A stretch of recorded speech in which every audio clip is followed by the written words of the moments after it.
જય ગૌ માતા। આજરોજ અમારી ટીમ રાજકોટ મોરબી હાઈવે ઉપર રતનપર મંદિરની સામે કચ્છથી માલધારી ભાઈઓ જે પોતાની ગૌ માતાને લઈને આવ્યા છે એની મુલાકાતે આવેલી છે।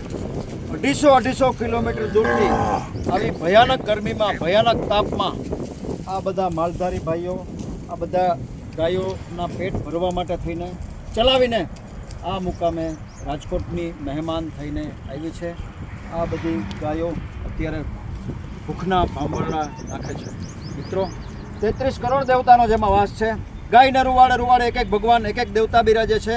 આ જ બધી ગૌ માતાના ઘી દૂધ છાશ માખણ કે અન્ય ગૌ પ્રોડક્ટ ખાઈને જ આપણે અને આપણો પરિવાર મોટા થયા છીએ।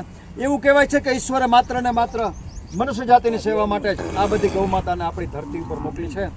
આવી આ ગૌ માતાને પોતાના પેટ માટે આજે આવી ભયાનક ગરમીમાં 250 કિલોમીટર સુધી ચલાવીને લાવવી પડે છે। આ બધી ગાયો રાજકોટની મહેમાન થઈને આવી છે। ચાલો આ બધી ગાયો માટે આપણે ઘાસની વ્યવસ્થા કરીએ।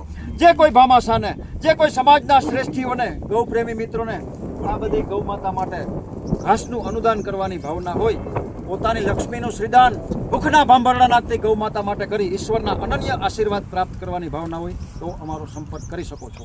Mobile number 9825077306।